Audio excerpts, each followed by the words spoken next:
الجسد الصيام أو كما قال عليه الصلاة والسلام۔ میرے محترم بھائیوں، دوستوں اور بزرگوں، ماہ مبارک بے انتہا قریب ہے۔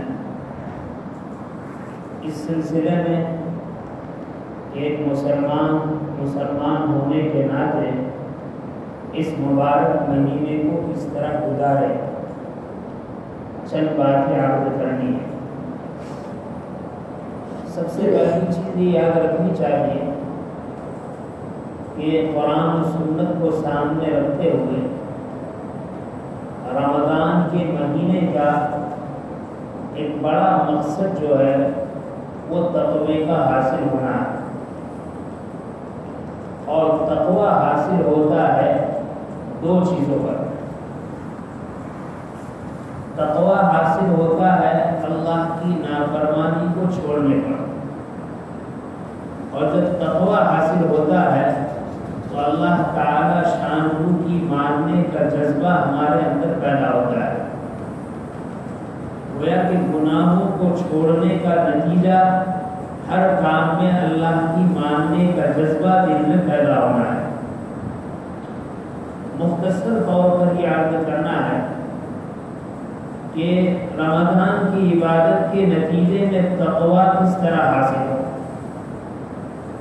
گناہوں کو چھوڑنے کی عادت کس طرح بنے، ہر کام میں اللہ کی ماننے کا جذبہ کس طرح پیدا ہو، اس کے لیے کیا شکل ہے۔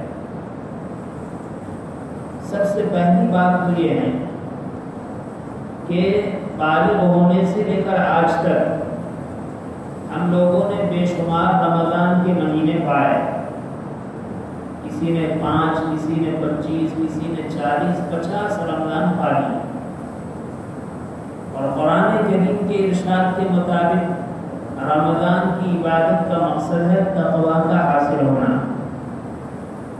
لیکن 5، 25 رمضان پانے کے بعد بھی اپنی ذات کے بارے میں فیصلہ کر سکتا ہوں قطعی طور پر کہ اتنے سارے رمضان گزارنے کے بعد میرے اندر تقوی نہیں آیا، اور شاید ہر مسلمان، اکثر و بیشتر مسلمان اس بات کا ثبوت دے گا، اس بات کی گواہی دے گا کہ بہت سارے ماہ مبارک کو پانے کے بعد واقعتاً ہمارے اندر تقوی نہیں آیا۔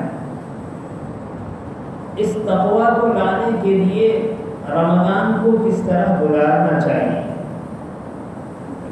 رمضان کے گزارنے کا آسان طریقہ یہ ہے کہ سب سے پہلے تو آدمی ایک مخصوص عمل کر لے۔ بعض مرتبہ لوگ پوچھتے ہیں کہ شب برات ہے تو اس رات کا سب سے بڑا عمل کیا ہے، وظیفہ کیا ہے، شب قدر ہے تو اس کا سب سے بڑا عمل کیا ہے، رمضان کا مہینہ ہے تو اس کا مخصوص اور خاص عمل کیا ہے۔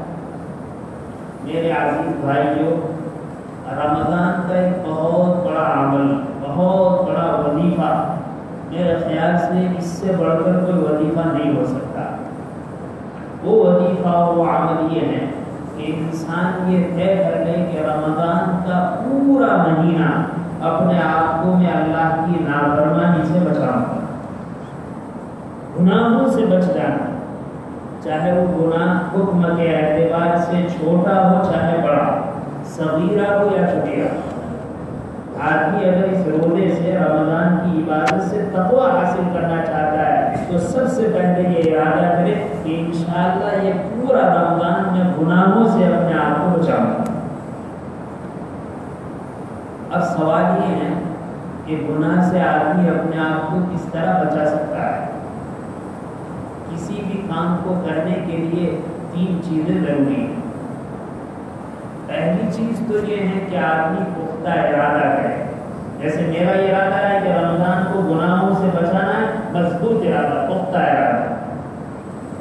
اس کے بعد 2 رکعت صلاۃ الحاجہ پڑھ کر اللہ سے مانگے، اے اللہ مبارک مہینہ آ رہا ہے، میں نے یہ ارادہ کیا ہے کہ اس کو گناہوں سے بچاؤں گا، میں کمزور ہوں، نفس و شیطان بہت طاقتور ہے، میری مدد آپ کی طرف سے نہیں ہوئی، میری حفاظت آپ کی طرف سے نہیں ہوئی، تو میں نفس و شیطان کے حملے سے نہیں بچ سکوں گا۔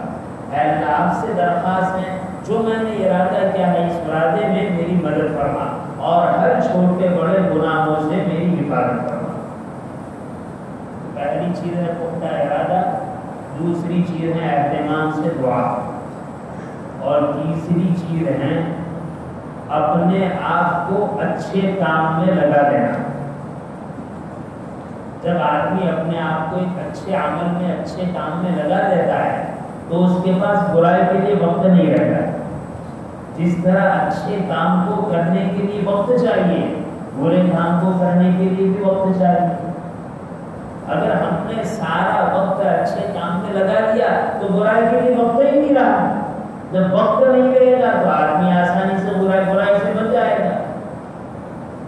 لیکن سوال یہ ہے کہ کام کے لیے وقت کو کس طرح بچائے، نیک کام کے لیے وقت کو کس طرح نکالے اور نکالے ہوئے وقت کو کس طرح نیک کام میں لگائے۔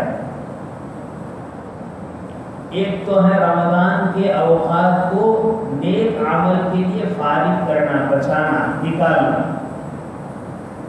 کام دو طریقے کے ہیں۔ ایک کام تو وہ ہے جس کو آدمی آگے پیچھے کر سکتا ہے، اور بعض کام ایسے ہیں جس کو روزانہ کرنا ضروری ہے۔ جو کام آگے پیچھے کر سکتا ہے، مثلا ایک آدمی کی کمائی ایسی ہے کہ اگر وہ 1 مہینہ محنت کر لے تو 2 مہینے کا کما سکتا ہے، یا ابھی 1 مہینہ نہ کمائے اور آئندہ 2 مہینے کام کر لے تو تلافی ہو سکتی ہے۔ تو بہت اچھے ہیں ایسے لوگ جو کام کو آگے پیچھے کر سکتے ہیں، وہ رمضان کے لیے شعبان کا 1 مہینہ محنت کر کے کمائے، یا جتنا جمع ہے اس کے اکتفا کرتے ہوئے رمضان کے وقت کو کمانے سے بھی فارغ کر دے اور اپنے وقت کو عبادت کے لیے بچا لے کہ شوال میں اس کی تلافی کریں۔ تو وقت کو بچانا، جو کام رمضان کے شعبان میں ہو سکتے ہیں شعبان میں کر لیے جائے، شعبان میں نہیں ہو سکتے رمضان میں کرنا ضروری، آگے شوال میں کر سکتے ہیں شوال تک موقوف کر دیں۔ بعض اللہ کے بندے ایسے ہیں جن کو اللہ نے اتنا دیا ہے کہ اگر رمضان کا مہینہ وہ عبادت کے لیے فارغ کر دے نہ کمائے تو ان کے لیے کوئی ضرورت نہیں ہے۔ میں تو کہتا ہوں ایسے لوگوں کے لیے بہت اچھا ہے وہ اپنی ملازمت کی چھٹی لے لے، اپنی نوکری کی چھٹی لے لے، اپنے کام کو آگے پیچھے کر دے اور رمضان کا مہینہ اللہ کی عبادت کے لیے فارغ کر دے۔ لیکن بعض بندے اللہ کے ایسے ہیں جو بیچارے روزانہ کماتے ہیں اور روزانہ کھاتے ہیں، تو ان کو یہ نہیں کہوں گا کہ آپ قرض لے لو، یہ نہیں کہوں گا کہ آپ دوسرے کا بوجھ بن جاؤ، نہیں، ہاں یہ ضرور کہوں گا کہ آپ کو روزانہ کام کرنا ہے، اور ایک تو یہی کہ روزانہ کمانا ہے، روزانہ کھانا ہے، اور کام کی ایک قسم وہ ہے کہ روزانہ جس کو کرنا ضروری ہے، جیسے ہر انسان ہے، کھانا اس کے لیے ضروری، پینا اس کے لیے ضروری، ضرورت کی مقدار نیند نکالنا، آرام کرنا اس کے لیے ضروری، گھر کے روزمرہ کے ضروری کام ہے اس کو کرنا ضروری، غسل کرنا ہے، کپڑے بدلنا ہے، کپڑے پہننا ہے، عورتوں کو کپڑے دھونا ہے، گھر کی صفائی کرنی ہے، اور اسی طرح برتن کی صفائی کرنی ہے، روزانہ کے کام ہے۔ تو ایسے کاموں سے وقت بچانے کا طریقہ یہ ہے کہ مثال کے طور پر روزانہ کھانے میں ہمارا ایک وقت کے کھانے میں آدھا گھنٹہ لگتا تھا، تو ہم اس میں سے وقت کو بچائیں کہ یہ آدھا گھنٹے کے وقت میں کھانے کا جب کام ہوتا تھا یہ 10 منٹ میں 15 منٹ میں ہو سکتا ہے۔ اگر روزانہ آدھا گھنٹہ صرف کرتے تھے، اب 10 منٹ میں 15 منٹ میں یہ کام ہو سکتا ہے، تو اس میں سے 15 منٹ ہم بچائیں۔ یہی حال ہمارا غسل کرنے کا، یہی حال کپڑے بدلنے کا، آرام کرتے ہیں، آرام کرنے میں ہمارا حال یہ ہے کہ روزانہ 6 گھنٹے نہیں نکالتے ہیں، رمضان میں بھی ہمیں 6 گھنٹے نہیں نکالنی ہے، لیکن 6 کے بجائے اگر 5 گھنٹے نکالی جائے تو ہماری صحت پر اثر تو نہیں پڑتا۔ وقت کو بچانا، جب ہم نے اس طریقے سے وقت کو بچا لیا اپنے ضروری کاموں میں کہ جس کو کیے بغیر چارہ نہیں، جس کو کرنا ضروری ہے، تو کام بھی کر لیا اور اس سے وقت بھی بچا لیا۔ اب بہت سارا وقت تو کمائی کے اعتبار سے بچ گیا، بہت سارا وقت کھانے پینے کے اعتبار سے بچ گیا، اور بہت سارا وقت آرام کے اعتبار سے بچ گیا. یہ سارا وقت ہم نے بچایا. کیوں بچایا؟ اس کام کو اللہ کی عبادت میں گزارنا ہے. بھائی ہمارے جو بھائی ٹیک لگا کر بیٹھے ہیں، جو مجبور اور معذور نہیں، آگے آ جائے. یہ عدد کے خلاف ہے کہ ٹیک لگا کر بیٹھے، آگے آ جائے. جتنے بھی بھائی ہیں آگے آ جائے. ٹیک لگانا چھوڑ دیں، یہ اچھا طریقہ نہیں. آگے آ جائے، آگے آ جائے. اور غلط طریقہ ہے، ٹیک لگا کر بیٹھتے ہیں، آگے آ جاؤ. مل مل کر بیٹھو، آگے آ جاؤ. جتنے بالغ ہیں وہ آگے آ جائے. پیچھے بیٹھنے کی جو بدا بنائی ہے وہ غلط ہے. تو میں یہ کہہ رہا تھا، اس طریقے سے ہم نے بہت سارا وقت بچا لیا. اب اس وقت کو اللہ کی عبادت میں لگانا ہے. رمضان کا چاند نظر آیا، مغرب کی نماز پڑھنے کے لیے تو آئے ہی تھے. ٹھیک ہے، رمضان کے چاند کا اہتمام کرے. لیکن جیسے ہی رمضان کا چاند نظر آیا، یہ ارادہ کر لے کہ میں پورا ایک مہینہ 5 فرض نمازوں کو تکبیر اولیٰ اور صف اولیٰ کے ساتھ پڑھنا ہے. صف اولیٰ میں پڑھیں گے، تکبیر اولیٰ کے ساتھ پڑھیں گے. ہماری کوئی نماز تکبیر اولیٰ کے بغیر نہیں. اور اس کے ساتھ ساتھ مغرب کی نماز پڑھی ہے، عوامل کو شروع کر دیں. بعض ضعیف روایتوں میں اس بات کا پتہ چلتا ہے کہ مغرب کی نماز کے بعد جو آدمی 6 رکعت نفل نماز کا اہتمام کرے، 12 سال کی نفل عبادت کا ثواب ہے. 6 رکعت نماز پڑھنے میں 6 منٹ بھی نہیں جاتے، اور اس 6 منٹ کی عبادت میں 12 سال کی عبادت کا ثواب کتنا آسان سودا ہے. تو ہم ترتیب بنائیں کہ آج سے ہم مغرب کے بعد بھی خواتین کی نماز کا اہتمام کریں. اور آج بھی اگر اللہ کو جیسے ہی منظور ہے، چاند دیکھ لیا، چاند دیکھتے ہی ہم اہتمام کریں گے کہ اب ہماری کوئی فرض نماز چھوٹنے نہ پائے، اور ہر فرض نماز تکبیر اولیٰ کے ساتھ ادا ہو. عشاء کی نماز کے لیے آئے، عشاء کی نماز کے بعد تراویح کا معاملہ ہے. چاند ہوتا ہے، پہلے 2-4 دن تو مسجدیں آباد رہتی ہے، بھری رہتی ہے. تراویح میں بھی ماشاءاللہ ہر مسجدوں میں 3 صف، 4 صف، 5 صف ہوتی ہے. لیکن 4-5 دن کے بعد ہمارا حال یہ ہوتا ہے کہ یہ صفیں کم ہو جاتی ہے. پھر جو روزانہ کے مصلی ہیں وہ نماز پڑھتے ہیں، وہ تراویح پڑھتے ہیں، باقی لوگ تراویح چھوڑ دیتے ہیں. دیکھو یہ رمضان کا مہینہ حق تعالی شان معمولی بہانے پر اپنا قرب عطا فرمانا چاہتے ہیں، اپنی معرفت دینا چاہتے ہیں، بندے کو اپنا بنانا چاہتے ہیں. اگر ایسے بہانوں کی بھی آدمی قدر نہ کرے اور آدمی اس کو بھی غفلت میں گزار دے، تو اس سے بڑا بدنصیب کوئی نہیں. پھر بدنصیب 2 قسم کے ہیں. ایک بدنصیب تو وہ ہیں جو تراویح چھوڑتا ہے اور چوراہوں پر بیٹھا رہتا ہے، بازاروں میں بیٹھا رہتا ہے، اپنے اپنے کام میں مشغول ہے.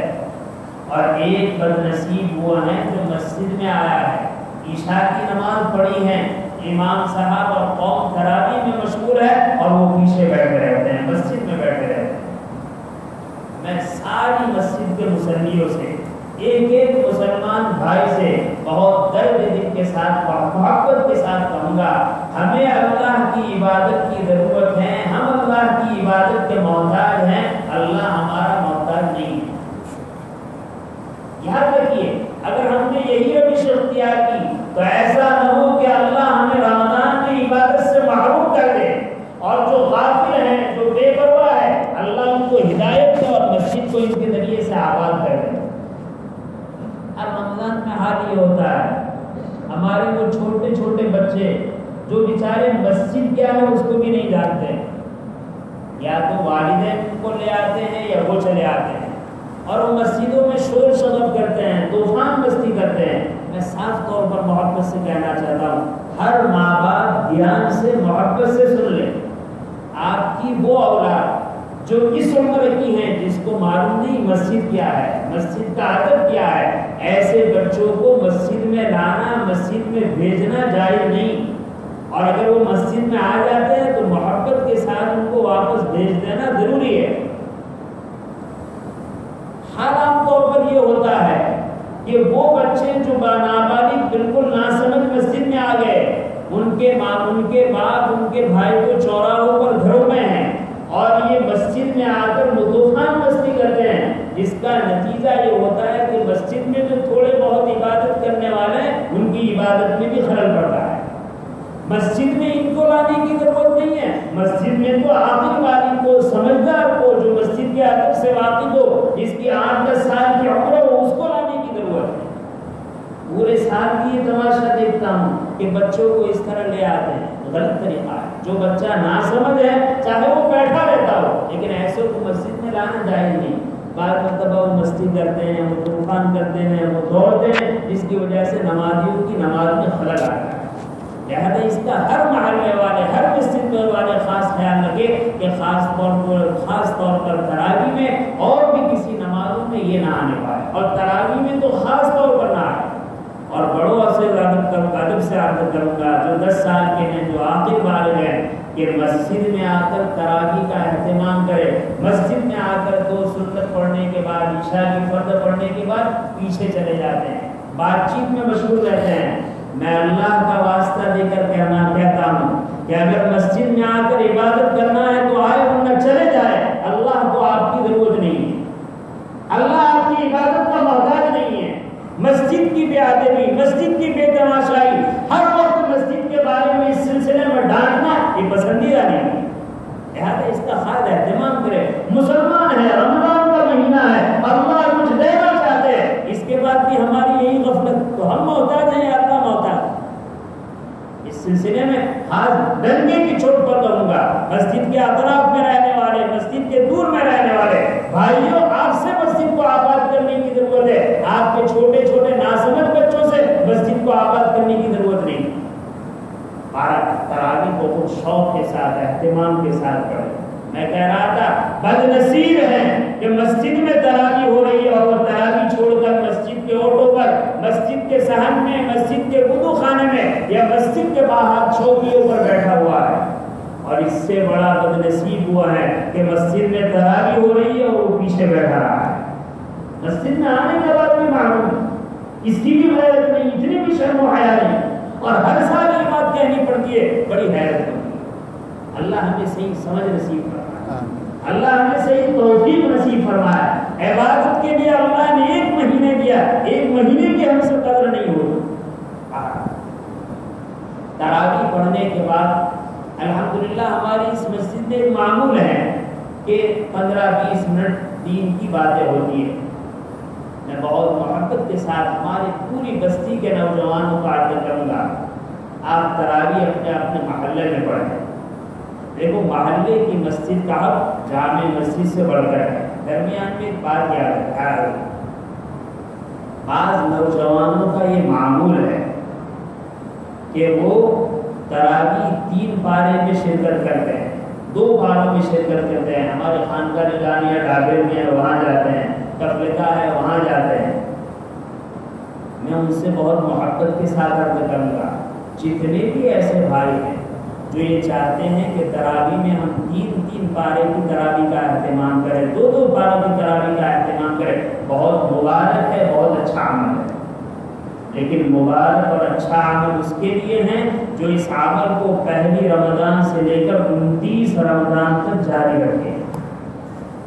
عام طور پر ہوتا یہ ہے، صرف ہمارے لاجپور کا نہیں، پورے علاقے کا خانقاہوں میں یہ حال، مدارس میں یہ حال، پہلے عشرے میں 15 دن میں مسجد بھری ہوئی ہے، جیسے ہی دوسرا عشرہ شروع ہوا مسجد خالی۔ یعنی ایک قرآن ختم کرنے کے بعد تراویح کی اہمیت دل سے ختم۔ الگ طرح سے پڑھی تو پڑھی، کسی مسجد میں جا کر پڑھنی تو پڑھی، ورنہ نہ تراویح کا اہتمام ہے نہ نماز کا اہتمام ہے۔ یہ شیطانی چرخا ہے، یہ شیطانی دھوکہ ہے۔ خود نبی کریم صلی اللہ علیہ وسلم کے بارے میں روایت میں ہے کہ آپ صلی اللہ علیہ وسلم رمضان میں عبادت میں بہت زیادہ کوشش کرتے تھے، لیکن آخری عشرے میں جو کوشش کرتے تھے وہ پہلے 2 عشرے سے زیادہ ہوتی۔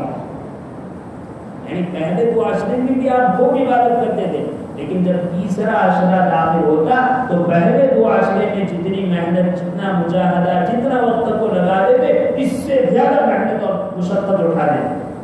معلوم ہوا رمضان کے آخری عشرے کو پہلے 2 عشرے پر فضیلت زیادہ ہے۔ شیطان نے یہ نظام بنایا، پہلے عشرے دوسرا عشرہ عشرہ خالی، تیسرا خالی، یا 15 دن میں قرآن ختم کرا دیا آخری عشرہ عالم درس ہے۔ اور اس کا غلط اثر ہمارے شہر والوں نے لیا، ہمارے پاس قصبے والوں نے لیا کہ ایک رسم بنا دی کہ 3 پارے 4 پارے 5 پارے 6 پارے چند دنوں میں تراویح ختم، پھر پڑھی تو پڑھی، نہ پڑھی تو نہ پڑھی۔ یہ سب شیطانی چرکے ہیں، یہ امت کو آخری عشرے کی عبادت سے محروم کرنے کے دھندے ہیں۔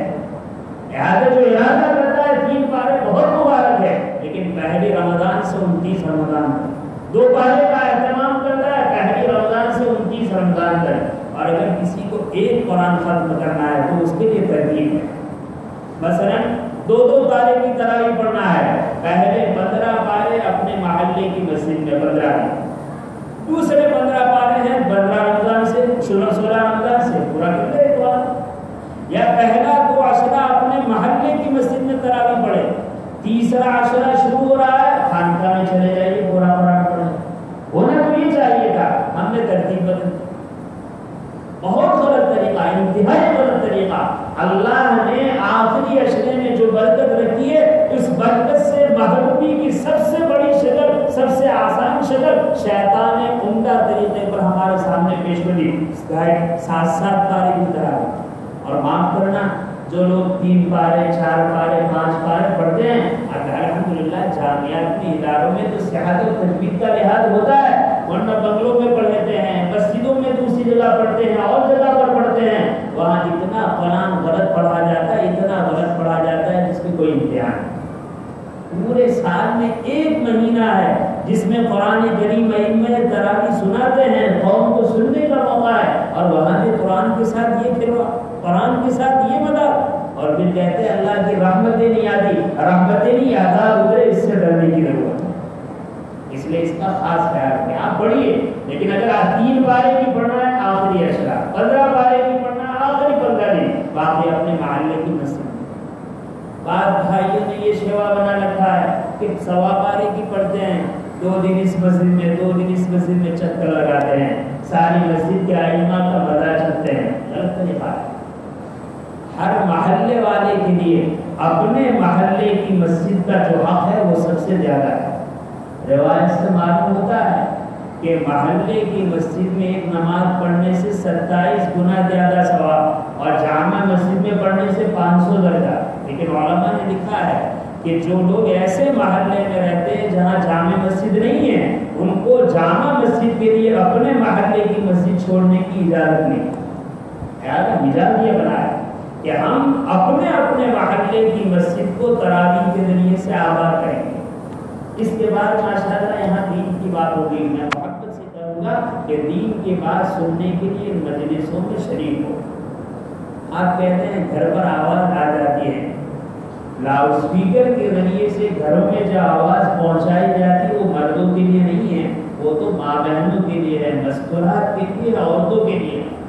اور ہماری ماں بہنوں سے بھی عرض کروں گا، اپنے سارے کام کاج، اپنے نماز وغیرہ سے فارغ ہو کر 15 منٹ 20 منٹ جو دین کی باتیں سنتی موقع سے ملتا ہے، دھیان سے ان کو سنیں۔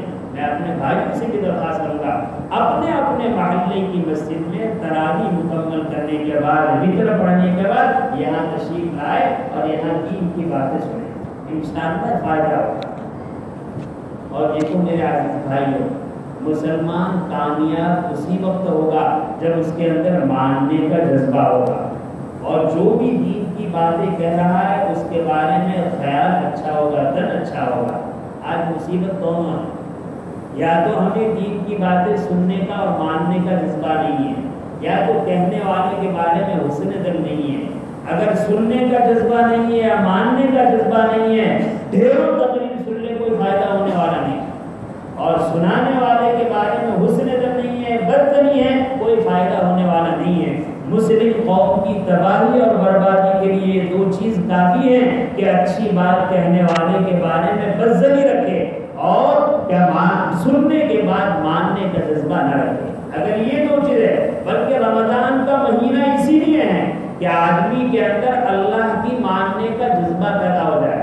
ایک بات میں کہہ کر اپنی بات کو ختم کرتا ہوں، رمضان کے مہینے کا خاص مقصد یہ ہے کہ آدمی اپنے دل کو ایسا بنائے کہ دین کی بات کو ماننے کا، دین کی بات کو قبول کرنے کا جذبہ پیدا ہو. یہ رمضان کا مقصد ہے. اللہ تعالیٰ نے بہت ساری چیزیں حرام کی ہے، یہ پورے سال کے لیے، پوری زندگی کے لیے حرام ہے. اللہ نے رمضان میں بعض حلال چیزوں کو عارضی وقت کے لیے حرام قرار دیا. یہ اسی لیے کہ میرا بندہ ایسی ماننے والا بن جائے، ایسی ماننے والا بن جائے کہ جس کو میں نے 11 مہینے حلال کیا ہے، 1 مہینہ حرام کر دوں تو وہ اس پر عمل کرے. چوری ہے، شراب ہے، زنا ہے، سٹا ہے، گالی گلوچ ہے، غیبت ہے، جھوٹ ہے، کسی کی عزت رہتی ہے، کسی کے بارے میں بدزنی ہے، اللہ نے اس کو حرام کر دیا. یہ پورے 12 مہینے، پوری زندگی حرام. کھانا پینا، اپنی عورتوں سے جائز تعلقات قائم کرنا، یہ پوری زندگی حلال ہے، دن میں اور رات میں حلال ہے. لیکن رمضان کا مہینہ آیا، صبح صادق سے لے کر آفتاب ڈوبنے تک، سورج ڈوبنے تک اس کو حرام قرار دیا. یہ حرام قرار دینے کا مقصد کیا ہے؟ دیکھو میں نے پہلے کہا اللہ کو ہماری عبادت کی ضرورت نہیں ہے. اللہ اس کے ذریعے سے تربیت کرتے ہیں کہ میرا بندہ ایسا ماننے والا بن جائے، ایسا ماننے والا بن جائے کہ حرام سے روکا تو رک گیا، اگر میں عارضی طور پر حلال سے روکوں تو وہ رک جائے. اگر رمضان کی عبادت کے ذریعے سے ہم نے یہ جذبہ پیدا کر لیا، ہمارا رمضان کامیاب ہے. میں اپنے بھائیوں سے یہ عرض کروں گا، رمضان کی راتوں کی حفاظت کریں اور بہت ادب کے ساتھ رمضان کی راتوں کو قرآن کریم سیکھنے میں، قرآن کریم تجوید کے ساتھ سیکھنے میں اپنے آپ کو فارغ کریں. اتنے سارے رمضان گزر گئے لیکن ہم نے اس کو چوراہوں پر، مجلسوں میں، درزیوں کی دکانوں پر، اڈوں پر اور نہ بیٹھنے کی جگہ پر بیٹھ کر گزار دی. اللہ کے بندے ایک رمضان میں اس طرح گزاریے کہ راتوں کو ہم عبادت کریں. پہلے یہ حال ہوتا تھا، ہمارے نوجوان پھرتے تھے لیکن 3 بجے 3:30 بجے مسجد میں آتے تھے، نوافل کا اہتمام کرتے تھے، روتے تھے. اب تو وہ سارا نصیب منسی ہے. اور اس کے ساتھ قرآن کریم کی تلاوت کا اہتمام، راتوں کو قرآن سیکھے، راتوں کو قرآن پڑھے. ہمارے بچے کہتے ہیں ہم بھول گئے تو کوئی بات نہیں، ماشاءاللہ آپ کے یہاں ائمہ علماء حفاظ موجود ہیں، آپ آئیے، ان کے لیے نظام بن سکتا ہے کہ قرآن کریم کو سیکھا جائے. میرے عظیم بھائی کو یہ چند باتیں ہیں جو رمضان کو گزارنے کے متعلق ہیں. اللہ تعالیٰ شان ہم سب کو عمل کی توفیق نصیب فرمائے. آمین.